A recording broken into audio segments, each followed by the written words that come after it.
Economics study point पर आप सबका बहुत बहुत स्वागत है।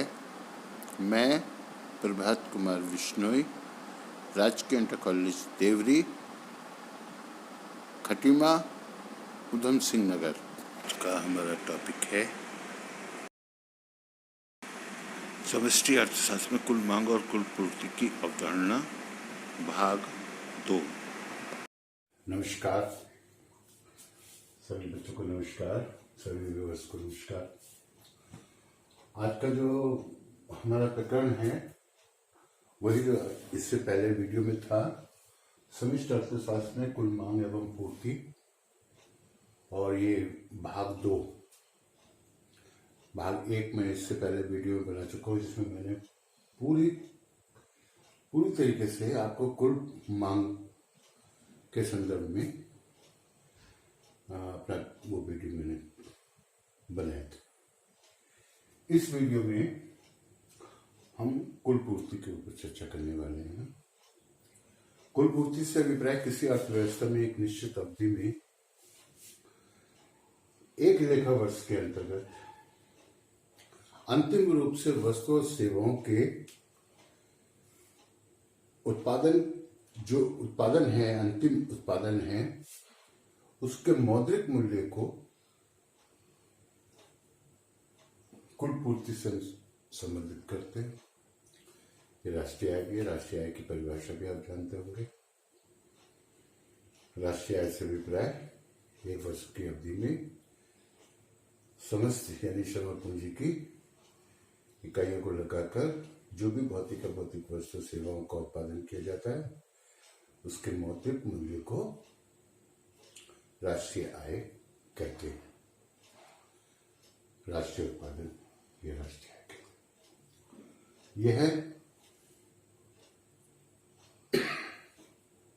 यह है उत्पादन की कुल लागत भी है, जो उत्पादन के साधनों को पुरस्कार के रूप में प्राप्त होती है।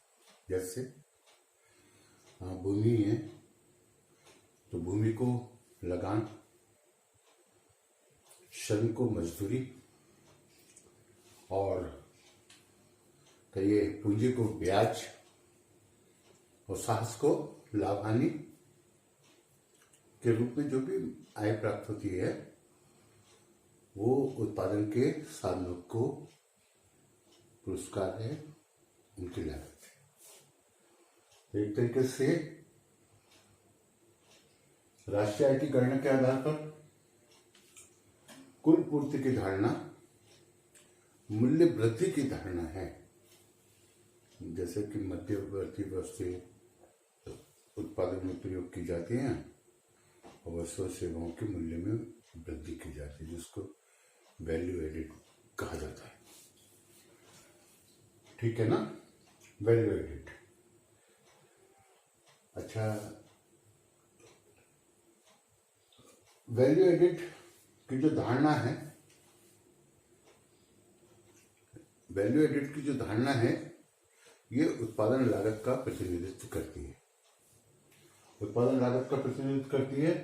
किसी अर्थव्यवस्था में एक साहसी रोजगार का एक निश्चित स्तर को बनाए रखने के लिए तभी तैयार होगा जब उसे उसके द्वारा उत्पादित वस्तु की पूर्ति मूल्य, कहना चाहिए उत्पादन लागतें प्राप्त हों। यदि ये उत्पादन लागतें उसे प्राप्त नहीं होगी तो वो उस रोजगार के स्तर को या उत्पादन को नहीं करेगा। तो इतना आपकी समझ में आ ही गया होगा। इसके अलावा क्या है कि कुल पूर्ति की जो धारणा है, ये मूल्य वृद्धि की धारणा है, यह उससे संबंधित है। और मूल्य वृद्धि जो है उसे सर्जित आय कहते हैं। सर्जित आय भी बोलते हैं उसको, क्योंकि मूल्य वृद्धि के बराबर सर्जित आय होती है। और सर्जित आय, अब आय की बात करें तो आय को हम दो भागों में बांट सकते हैं। एक भाग हम आय का उपभोग कर लेते हैं, खा लेते हैं, उपभोक्ता वस्तु पर खर्च कर लेते हैं, और दूसरा भाग उसका हम बचा के रख लेते हैं। इस प्रकार से जो कुल पूर्ति है यानी एग्रीगेट सप्लाई, ये जो है C+S के बराबर होती है। अब इतनी बात समझने के बाद यहां हम कुल पूर्ति की परिभाषा करने में समर्थ हो जाते हैं। कुल पूर्ति का अभिप्राय एक निश्चित लेखा वर्ष में, एक वर्ष की अवधि में वस्तु और सेवाओं के प्रवाह, फलों या मूल्य वृद्धि या उपार्जित आय यानी सर्जित आय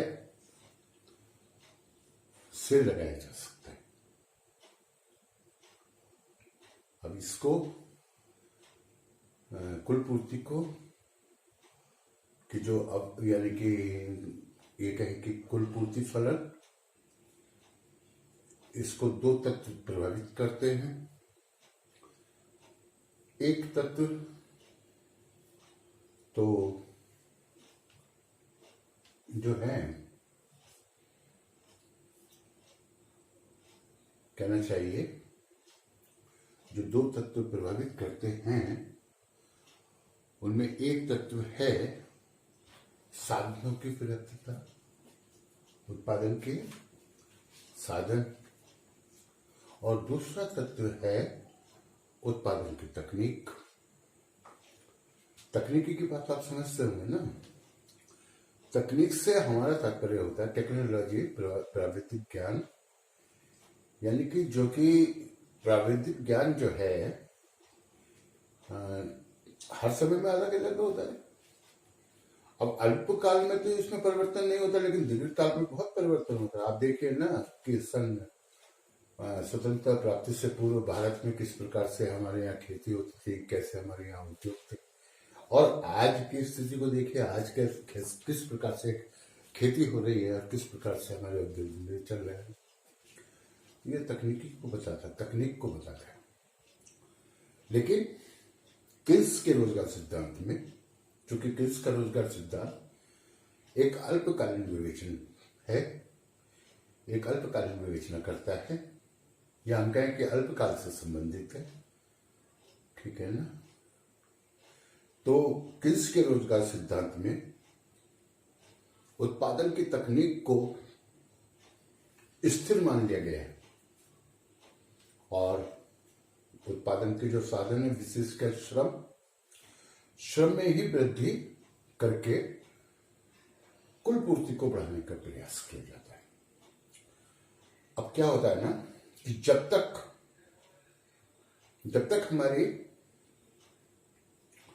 उत्पादन के साधनों में हम श्रम को बढ़ा सकते हैं, तब तक तो हम कुल पूर्ति को बढ़ा सकते हैं, मांग का अनुरूप कर सकते हैं।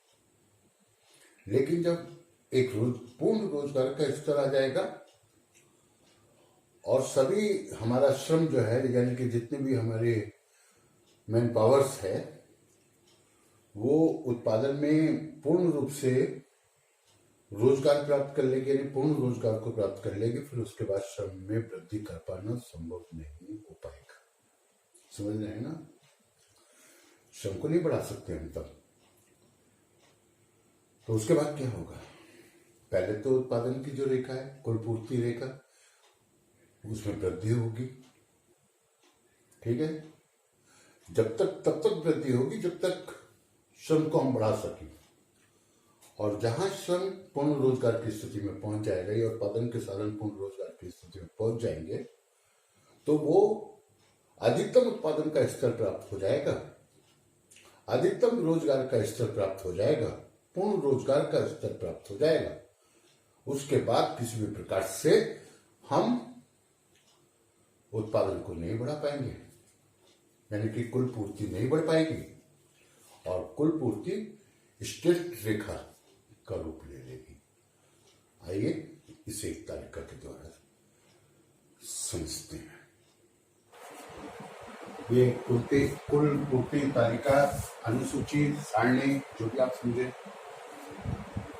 कुल पूर्ति सारणी किसे कहते हैं? रोजगार के विभिन्न रोजगार के स्तर पर यानी वस्तुओं के प्रवाह को, यानी कि वस्तुओं की कुल पूर्ति को प्रदर्शित करने वाली, यानी उनके अनुपातिक संबंध को दर्शाने वाली जो तालिका है उसे कुल पूर्ति सारणी कहते हैं।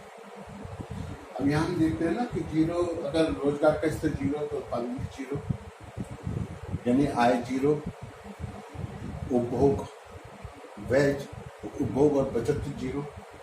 जैसे जैसे रोजगार बढ़ता है और जिस अनुपात में बढ़ता है ठीक पूर्ति उसी अनुपात में बढ़ती है। जैसे रोजगार 10,000, पूर्ति 10 करोड़, रोजगार 20,000, पूर्ति 20 करोड़ रुपयों में। इसी प्रकार से पूर्ति 60 हो जाती है। यानी ये तब तक बढ़ती रहेगी जब तक कि पूर्ण रोजगार का स्तर नहीं आ जाएगा। अब इस रेखा चित्र को देखिए, इस रेखा चित्र में भी एक चीज दिखाई गई है। ये जो रेखा है 45 डिग्री का कोण बनाती भी है और इसमें देखिए 10,000, यहाँ पे मैं लिख भी देता हूँ, हजारों में, हजार में, है ना। तो रोजगार 1000 में तो कहना चाहिए ना 10,000। तो कुल जो पूर्ति है या एग्रीगेट डिमांड है वो भी, आय का जो प्रवाह है वो 10,000 करोड़, ये करोड़ में। इसको हम क्या मानेंगे? कुल पूर्ति, वस्तु सेवाओं का प्रवाह, आय प्रवाह, उपभोग प्लस बचत, ये तो आय होती है। तो आय 10,000 करोड़, 10 करोड़, 20 करोड़, 30 करोड़, 40 करोड़। तो जिस अनुपात में रोजगार बढ़ रहा है उस अनुपात में बढ़े, लेकिन तभी तक बढ़ेगा जब तक पूर्ण रोजगार का बिंदु नहीं है।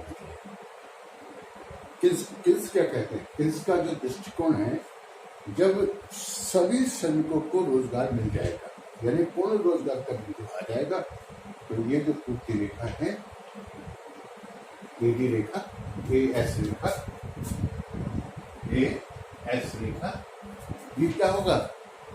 ये एएस रेखा स्ट्रिप लाइन के रूप में हो जाएगी। जैसे मान लीजिए ये बिंदु है 40, ठीक है ना। तो 40 के बिंदु को मान लीजिए पूर्ण रोजगार का बिंदु है ये बिंदु।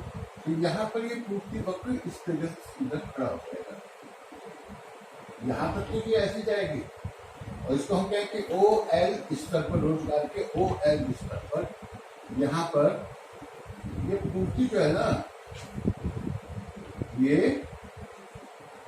कैसे हो जाएगी? स्ट्रिक्ट हो जाएगी। ये यहां से हट जाएगा। अब यहाँ पर AS, एग्रीगेट सप्लाई, ये किल्स के दृष्टिकोण से बनेगा ऐसा। और उस बिंदु से जहां पर पूर्ण रोजगार का बिंदु, ये पूर्ण रोजगार के बिंदु पर पूर्ति एक स्ट्रेट रेखा का रूप ले लेगी। तो हमने ये कुल पूर्ति, पहले भाग में हमने कुल मांग को समझाया था, इस भाग में हमने कुल पूर्ति को समझा दिया है। कुल मांग की बात है, कुल पूर्ति भी कीमत स्तर से संबंधित है। कुल पूर्ति का अध्ययन हम दो दृष्टिकोण से कर सकते हैं। एक परंपरावादी दृष्टिकोण जो कि प्रतिष्ठित अर्थशास्त्रियों द्वारा अपनाया गया था, दूसरा हम प्रोफेसर किल्स के दृष्टिकोण से भी कुल पूर्ति को समझने का प्रयास करते हैं। चलिए सबसे पहले हम परंपरावादी दृष्टिकोण से आपको बताते हैं। परंपरावादी जो अर्थशास्त्री थे, उनका जो स्वतंत्र अर्थव्यवस्था को लेकर जो धारणा थी और जिसके अंतर्गत वो बोलते हैं कि पूर्ण रोजगार जो है एक मुक्त अर्थव्यवस्था अथवा स्वतंत्र अर्थव्यवस्था की एक सामान्य स्थिति है, ऐसा मानते थे, ऐसा विचार था उनका। फलस्वरूप अर्थव्यवस्था में पूर्ति कभी भी मांग से अधिक नहीं हो सकती। ये से का बाजार नियम कहलाता है, और से के इस बाजार नियम के अनुसार ही अर्थव्यवस्था में उनका कहना कि जब अति उत्पादन नहीं होगा तो बेरोजगारी भी नहीं होगी और अर्थव्यवस्था में पूर्ण रोजगार पाया जाएगा, जो कि एक सामान्य परिस्थिति है। चलिए इसको मान लें कि अर्थव्यवस्था में है ना पूर्ण रोजगार विद्यमान है, तब कुल पूर्ति जो है स्थिर रहेगी, भले ही कीमत स्तर कुछ भी हो, पूर्ति जो है वो स्थिर रहेगी। और इसको हम ये जो रेखा चित्र हमने बनाया है, इस रेखा चित्र की सहायता से आपको समझा सकते हैं। जैसे ओ एक्स अक्ष पर हमने उत्पादन आउटपुट को दर्शाया है, ओ वाई अक्ष पर कीमत स्तर को प्रदर्शन प्राइस लेवल को दिखाया गया है, ए एस एग्रीगेट सप्लाई वक्र है, रेखा है, जो कि एक स्ट्रेट लाइन है, खड़ी रेखा है। अर्थात कीमत स्तर चाहे जो भी हो जाए, कितना ही हो जाए, कीमत स्तर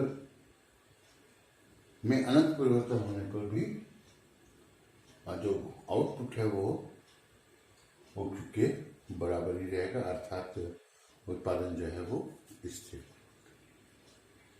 तो यहाँ समझ चुके होंगे आप। दूसरी जो दृष्टिकोण है वो है प्रोफेसर केस का दृष्टिकोण, केंजियन दृष्टिकोण।